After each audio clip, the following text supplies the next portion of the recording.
Si tu pensais que l'esclavage était terminé, alors tu peux immédiatement fermer cette vidéo et appelle ta maman pour qu'elle te donne une bonne grosse gifle. Installez-vous bien parce que le sujet d'aujourd'hui, comme dirait Kerry James, est tout simplement... Aujourd'hui, on va parler du franc CFA. Alors déjà, première blague. CFA, ça veut dire colonie française d'Afrique. Je sais pas si vous vous rendez compte, ils ont une monnaie qui porte comme nom colonie. Ils auraient très bien pu l'appeler ferme-la et donne-moi tout, ça aurait été pareil. Mais il y a quelques temps, ils se sont dit, c'est vrai que colonie française... ça se fait pas. C'est un peu schmette, quoi. Et du coup, ils ont décidé de changer. Et maintenant, ils appellent ça coopération financière d'Afrique. Alors là, je dis bravo.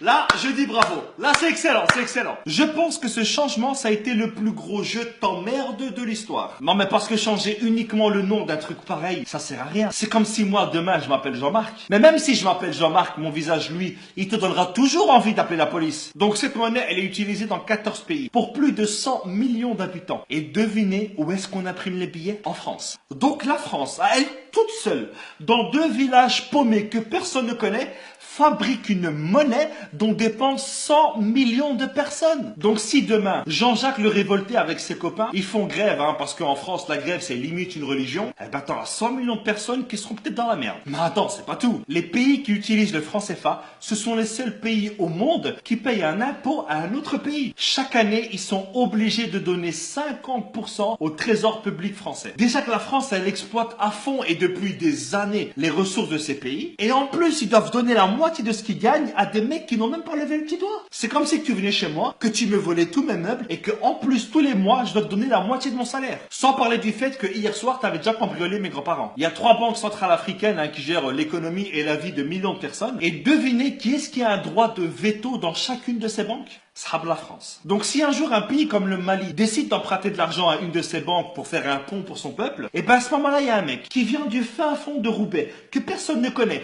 qui ne parle même pas la langue du pays, et ben il a le droit de dire le slogan de la France, ça devrait être maintenant liberté, égalité, fraternité au-dessus de la Méditerranée. En dessous, non, tu pues la merde. Et puis quand j'entends que la France fait des dons en Afrique, non, non, non, voler 50 € à quelqu'un et lui donner 10 €, ce n'est pas un don, c'est un remboursement. Et heureusement qu'il y a eu des chefs d'État qui se sont rebellés contre le franc CFA. Il y a eu par exemple Sylvanus Olympio. Ah non, non, non, lui il a été assassiné, pardon. Il y avait aussi Thomas Sankara. Non, non, non, lui aussi il a été assassiné. Non. Il y a aussi Modibo Keïta.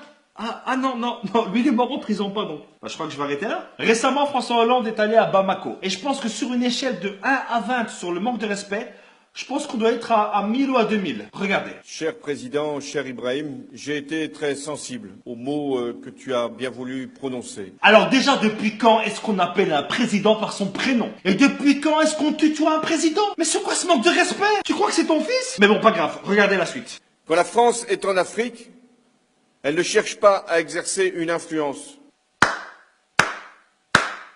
La France ne cherche pas à influencer l'Afrique, mais la monnaie de ces pays, la colonne vertébrale d'un pays, dépend entièrement de la France. Non mais là j'en ai marre, il se fout vraiment de notre gueule ce mec. Elle ne cherche pas à peser sur les choix politiques d'un pays. Quoi? Combien de chefs d'État africains ont été destitués par la France? Et encore moins à capter ses ressources. Non, c'est bon, je me tire, c'est bon. J'ai l'impression que plus c'est gros, plus ça passe. La France, elle est là aujourd'hui uniquement grâce aux ressources de l'Afrique. La France, elle a comme ressource naturelle que le vent et la pluie. Et si la France ne s'intéresse pas à tout ça, qu'est-ce que vous faites à chaque fois en Afrique? Vous savez, à chaque fois qu'un président français va en France, c'est uniquement pour vérifier les stocks et voir si les employés ils travaillent bien. Aucun pays ne peut prendre son indépendance s'il ne gère pas lui-même sa monnaie. C'est pas possible. Je ne peux pas nourrir ma famille et m'occuper de mes enfants si tu voles à chaque fois dans mon frigo et que tu gères mon argent. Le franc CFA, c'est un système qui est mis en place uniquement pour aider le peuple français. Voilà les amis, c'est ici que s'achève cette vidéo. J'espère qu'elle vous aura plu. C'est l'une des vidéos les plus compliquées que j'ai eu à faire. Donc je compte sur vous pour partager un maximum cette vidéo. Parce qu'aujourd'hui en 2017, il y a encore de l'esclavage, mais économique cette fois. Donc voilà les amis, je compte sur vous. Et n'oubliez pas, comme dirait ma grand-mère, qui vole à neuf se fera d'excellentes omelettes. Ciao! On oublie seulement une chose, c'est qu'une grande partie de l'argent qui est dans notre porte-monnaie vient précisément de l'exploitation, depuis des siècles, de l'Afrique. Pas uniquement, mais beaucoup vient de l'exploitation de l'Afrique.